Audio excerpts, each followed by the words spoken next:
Hello and welcome to Quilt Addicts Anonymous. I'm Stephanie Soebbing. Today we have a fun replay for you. We're going to show you my pattern Twinkle. This is from my book Fat Quarter Workshop. It has 12 fat quarter friendly patterns in it, and it is for the price of less than 2 patterns. So it is a great deal. It is a bestseller over on Amazon, but if you get it from us, one, you support us better because I only make a couple of cents when you purchase it from somebody else. But when you get it from us, we get about half of that cost comes to us to help support us, bring you new videos, and you can get a signed copy. So always wonderful when you get it from us. We are having the book separate from the kit because we know a lot of you guys have it already, but definitely check out these kits. They're adorable. We did them up in crib size using Festive Fauna from Figo Fabrics. When we first got this in, I said it would look fantastic as a crib quilt. It just has baby written all over it. It could be gender neutral, or you can consider this one to be your boy and this one to be your girl. It's just really, really pretty. And I want to show you the fabrics so you guys can know which variation it is that you guys want to grab. And it's a super fast quilt. The blocks are a little bit bigger than normal, so you're only making 4 and then you're ready to bind, quilt, and gift that to a little one. And it's really fun too because the way the block works is we use lighter fabrics in the center of the block as large squares, and then we have darker fabrics that are going to contrast with your background as your half square triangles on the outside. So it's really a fun one, and it allows you to use some of those fabric collections that have a lot of light value prints that won't necessarily show up if you stick them right next to the background. So that's why I designed it, and it's great for this collection. Let's take a look at the 2 variations that we have for you. We're going to start with the teal version because it's my favorite and it matches my shirt. I really love these sweet little animal prints. It has that really nice minty teal background, and actually it's more like a blue teal. And then it has these little baby creatures. We have a hedgehog, a snail, a bunny, baby deer, and it has all the colors in here that we're going to see in other parts of the collection. So this makes a really fun one. This is one of the prints that you're going to use on the inside, so it's going to be a square, so you're going to be able to really see all of these creatures and not have them cut up in a half square triangle. This is a fun, just tossed triangle. It's a 2-color print, so it kind of acts as a blender and allows other prints to shine like the one we just looked at. This one is really cute as well. We have a little nut falling and a few little leaves. Again, we just have a couple of colors in here, so it kind of adds visual interest but doesn't take away from the really adorable prints of those baby animals for the inside of that star. Now, because this is a crib quilt, we do not need a whole lot of fat quarters to make it. So we have already moved on to the darker fat quarters, which are going to be your half square triangles. I really love this one. It's so deep and rich, but also really fun and coordinates really well with all of the colors that we have there. I love this wood grain texture of this peachy tangerine. It's really pretty, and again, is going to coordinate with all those colors and provide a really nice contrast against our background. We've got those tossed triangles again, this time with a peach background. This is going to be your binding. Then finally, we have our background. It's a tossed squares again, but in a nice pale yellow, so it'll stand out really nicely with all of our other prints. Here's everything all together again one more time. We have our nice pale yellow background, which is going to contrast nicely with our lighter squares for the inside of our star and our darker squares for the outside of our star, and then our nice little binding to tie everything together. Again, this is a teal version. I think it could be gender neutral, but also definitely work for a little boy.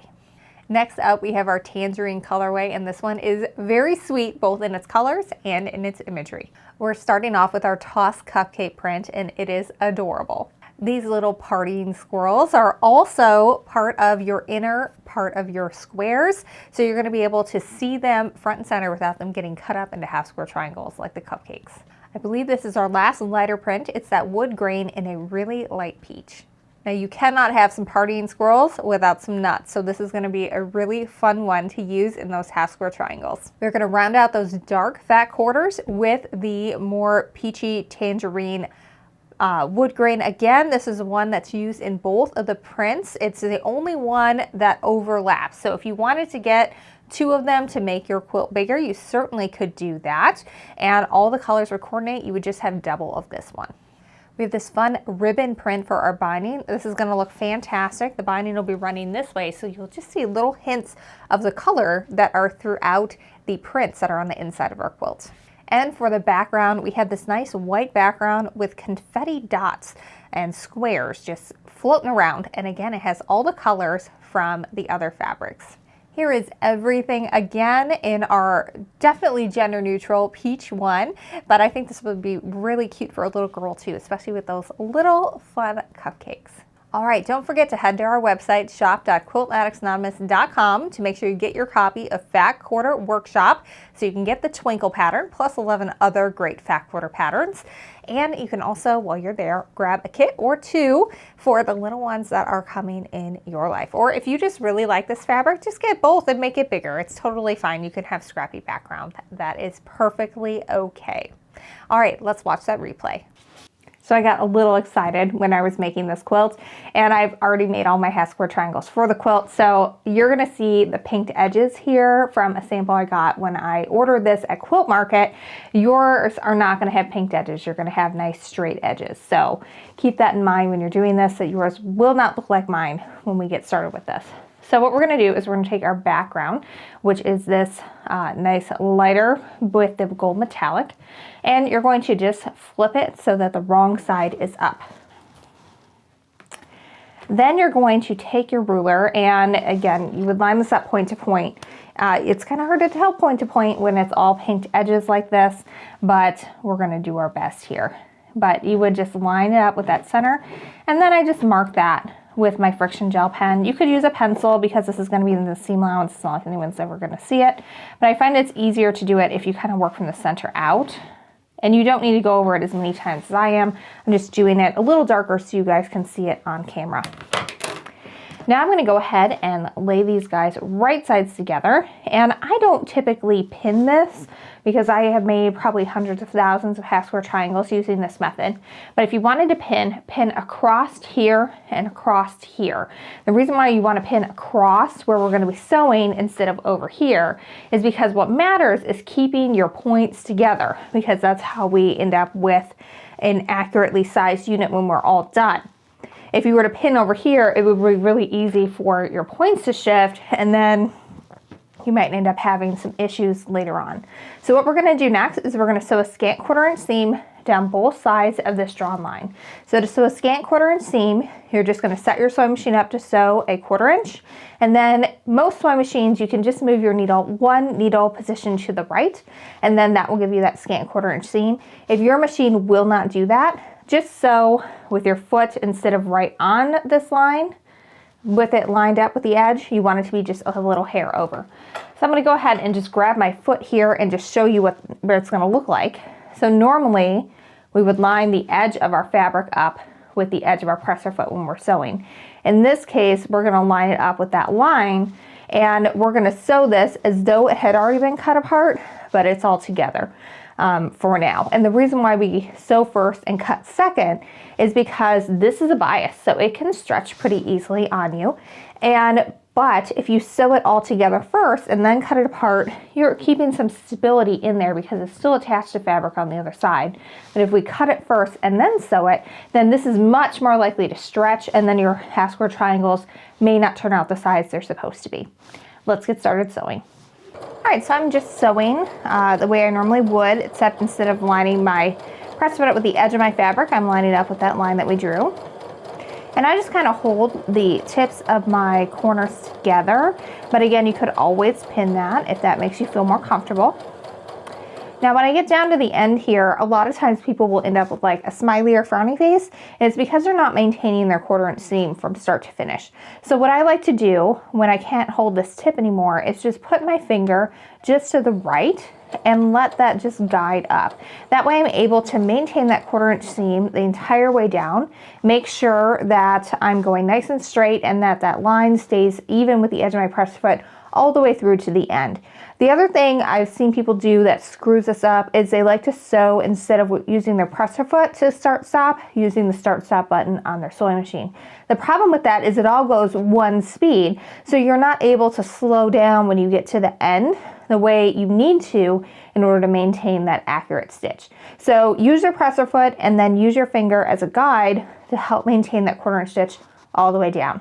Now, if you're doing a bunch of these, and I recommend you do this all at once, you're going to just lift this up, feed in another one, and chain stitch all the way down. We're just going to do one for the video. So I'm just going to lift that up, turn it around, and then line my presser foot up with the other side of that now. And now I'm just still going to sew straight down the center, but on the other side of the line that I drew.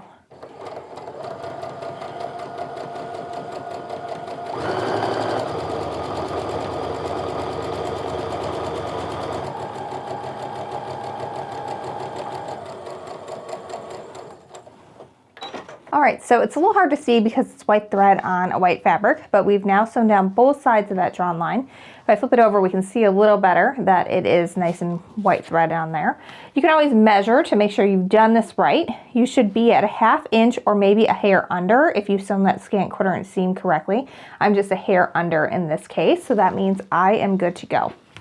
All right, so I'm going to go ahead and flip this back over so I can see that line that I drew. And I'm just going to use my rotary cutter to slice right down the center of that line. It doesn't matter if you are super accurate at this point because we already have the accuracy from sewing that scant 1/4 inch seam. But you don't want to get too skinny and have less than 1/8 of an inch on either side of that seam allowance because that can pop apart with use or sometimes when you're quilting it on the long arm. So do be careful of that, but if you're not perfectly on the line that you drew when you cut it apart, that's not the end of the world. So now you can see we've got 2 half square triangles for the price of 1. So it's really fast and convenient and a great way to get really accurately sized triangles, but we still have a couple more things to do before these are ready to sew into our quilt. So I really like to press all my seams open. I find that I get really great joins, especially with all these points.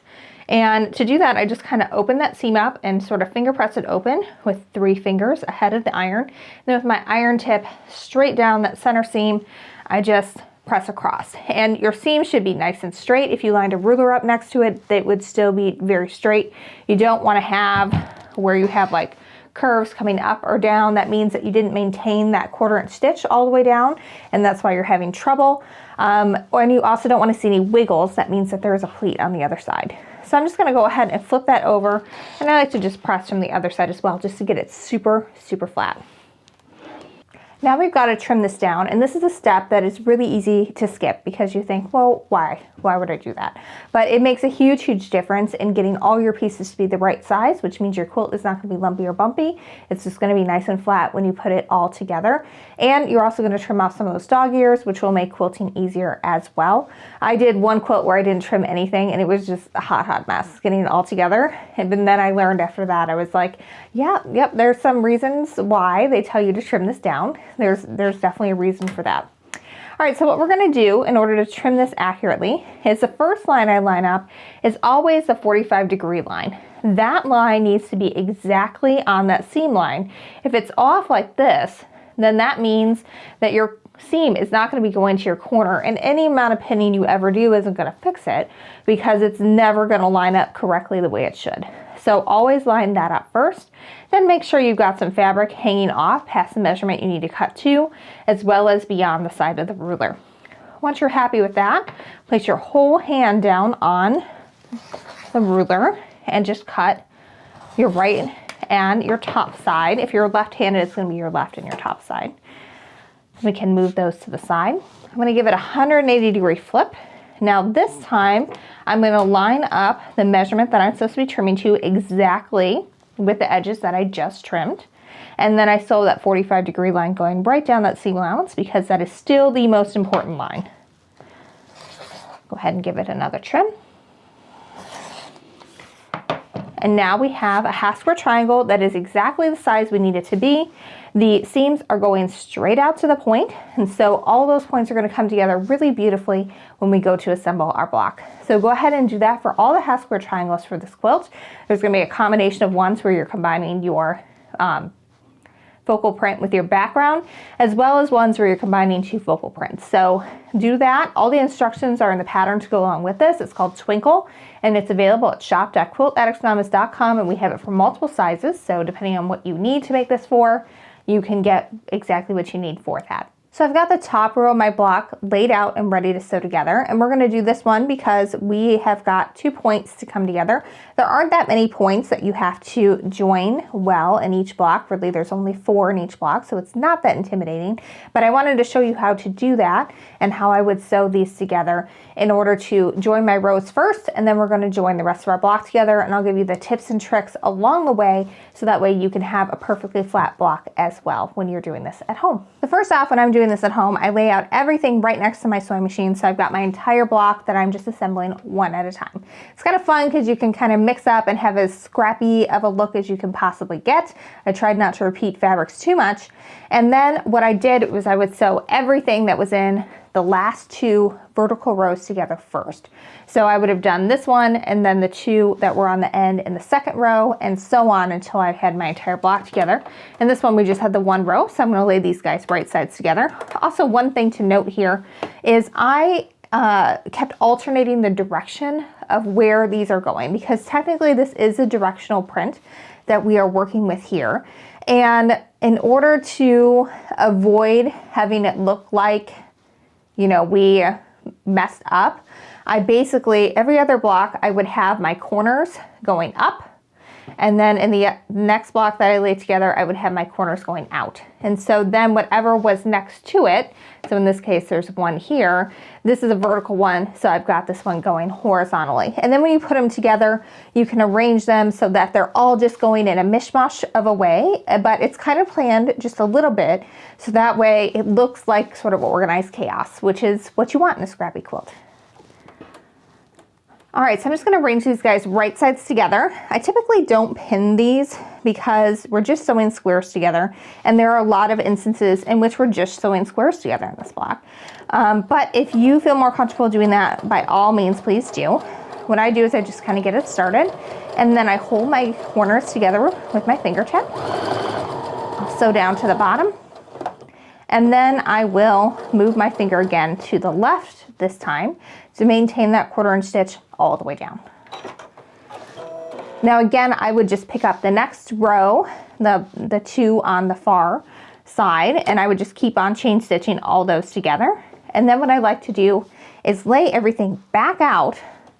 That way I know that everything is exactly where it's supposed to be and it's looking the way it's supposed to. So I would have gotten this entire row done, and then I'm going to move on to the ones that are kind of in the middle here. Now for this one, we have to pin it a specific way in order to keep these points together. So first I'm going to align those guys right sides together. Then looking at it from above, I'm going to line it up so that those seams are right on top of each other. This one is really easy to tell because you've got dark prints on one side and light prints on the other. And then I'm going to put a pin on the side of this seam that I'm going to sew last. So in this case, it is the right side of that seam allowance. So that way I can sew all the way down to here, and when I get my needle in the first half of that seam allowance, I can pull that pin out, and then that needle will kind of act like a pin until I can sew the rest of the way so that we have a great join.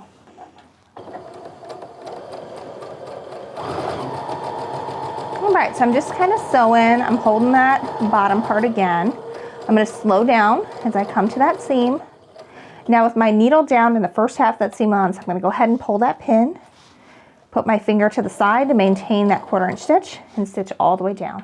Now is the moment of truth where we take a peek and see how that turned out, and it is pretty good. That seam is coming together really well. It's gonna look great once we press that open.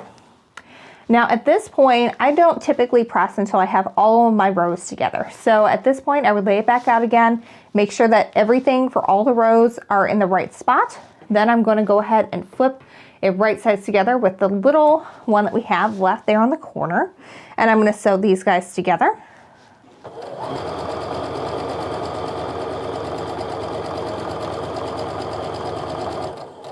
And again, I would chain piece, just going all the way down the block for all the other rows as well. In this case, we are just going to lay it out again, making sure that everything is going correctly. You know, we've got in the corners Our arrows are going right up and down, and so we've got this one in the right spot too because it's going right up and down the corner. So I'm going to go ahead and flip these guys right sides together, line up my corners, and do one more seam, and then our top row is together. Now, just like with the half square triangles, I'm going to go ahead and press these seams open. The difference is I like to sort of lift and press because we have, in this case, a lot of seams going in different directions for those half square triangles. So I don't want to accidentally press them going the wrong way. So I'm just going to lift my iron up and set it back down. That way I don't accidentally get something going the wrong direction. Once I have everything pressed on the wrong side, I like to just go over it as well, from the right side as well. And with this is just a really fabulous join. Everything is coming together well. The point is nice and flat. There's no bulk to it. And it's because we pressed all those seams open, which means it's going to be really flat, really pretty, and it opens up your quilting possibilities a lot as well because you're able to quilt right into that without worrying about breaking the needle. Just to prove how large this block is, I can't even fit the whole thing on my overhead camera. We can only see the first kind of 4 rows. It's a really big block, so it goes really fast. So I'm going to show you how I pin these together, and I'm going to start with my bottom 2 rows here, or actually I'll start with these rows here because this is an instance in which we are going to have those triangles coming together. So I'm going to show you how to do that so that way the points match absolutely perfectly. So we're going to start just by flipping them right sides together. This is another reason why I absolutely love pressing my seams open because I can see right here where the seam is coming together. So I can see that this is the top of my triangle. So I'm going to put my pin in right at the tip of the triangle, right through the center of that seam. And then I'm going to find the tip of the triangle beneath it and put my pin in again right at that triangle tip, right through that center of that seam that's pressed open. Now I'm going to pinch this with that pin going straight up and down and taking a second pin in that seam allowance on the right side. Reason why I use a separate pin is if I were to rock this pin back and forth, I would just move my top fabric forward and my bottom fabric toward me. Those points would no longer be right on top of each other. Now I can remove this pin, and when I'm stitching, I can just sew right down the side here, and as long as I'm 1 needle width to the right of where that triangle comes together, everything is going to be absolutely perfect when it's joined. Now for the rest of this, I can just go ahead and line up those seams right on top of each other and just pin in the right side of the seam allowance. You've got these 2 from the top row. You've got 2 again on the bottom row, so you'll do those when you're sewing your rows together. And then you have the 2 that we just pinned together. And then when we join these 2 rows at the end, that'll be your 4th triangle point that you have to pay attention to. And then when we join our blocks, there are no triangle points to match. So it is really a very easy block. If you just want to give half square triangles a go for the first time, this is a good one to give it a try on because you just don't have to do it that much. It's not like you're going to make hundreds of thousands and all the points have to be perfect. You can just give it a try, see how it goes, and I bet you're going to like it. I'm going to go ahead and pin these bottom rows as well. In this case, we don't have any points to match here. There's no points that are going to be coming together. I just need to make sure that I'm sewing that 1/4 inch seam so I don't lose this point or this point here. And so I can just join those seams and pin and sew. Whenever I'm sewing these, I kind of will go a little bit faster in between seams, but as I get to those seams, especially the ones that have points that I want to worry about, I want to slow down and be really deliberate about it and make sure that my needle is 1 needle width to the right of where any of those triangles are. And then once I've got my needle down the first half of that seam allowance, pull the pin, and then that needle kind of acts like a pin, holding everything in place. But otherwise you just want to maintain your 1/4 inch seam as you're going. When you get to the first half of the seam allowance, stop your needle down, pull your pin, and you'll be good to go.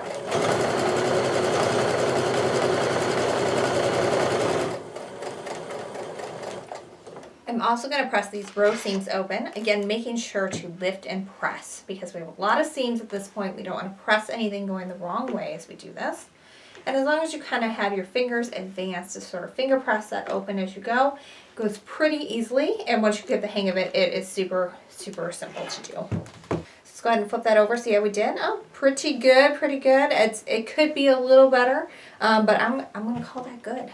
The points are coming together really well. I could have moved it a little bit to the side, but I'm happy with that. I'm going to let it be. So I'm going to go ahead and press it from the right side. And then that one's ready to go. I'm going to press my other one, and then I normally don't show you how to assemble the entire block because at this point you're just putting stuff together and sewing long seams. And it's no different than what we just did, but I will show you how I pinned the next bit because I found it to be a big time saver. So I'm going to press this, and then I'll show you the pinning, and then you have everything you need to know to make this quilt. So even though we can't see the entire block on this overhead camera, you can tell that there's an odd number of rows in this block. And so far we've got a set of 2 together, set of 2 together, and then we just have 1 all in its lonesome. So what I did is I pinned both of these at once, so that way I could just sew both sides and then press it once. And I found it to be a great time saver, but it matters what order you pin them in. That way you can make sure that you don't accidentally sew down something that you don't need to. So we're going to ignore this bottom one for right now. And we're first going to pin the single row from the top to the double rows that are our second and third rows. Alright, so I've got the top row pinned, and it's not going to be anywhere near where we're going to be stitching on this side, which is very important because that means we're going to stitch this one second, so that way it's out of the way. So I'm going to go ahead and flip these guys right sides together. I've got my bottom 2 rows that are now attaching to my third row. I'm going to flip this over and I'm going to pin this side together. And this is going to be the first seam that we sew because we can sew this side without worrying about getting this caught, and then I can open up the block and stitch that side. And it really is a really great time saver when you're putting together this block. So this is it. This is our gigantic block for Twinkle. And again, it looks like there's 2 stars kind of colliding into each other, hence the name. And it's a fun one to make. It goes super fast because we have rather large pieces that we are working with.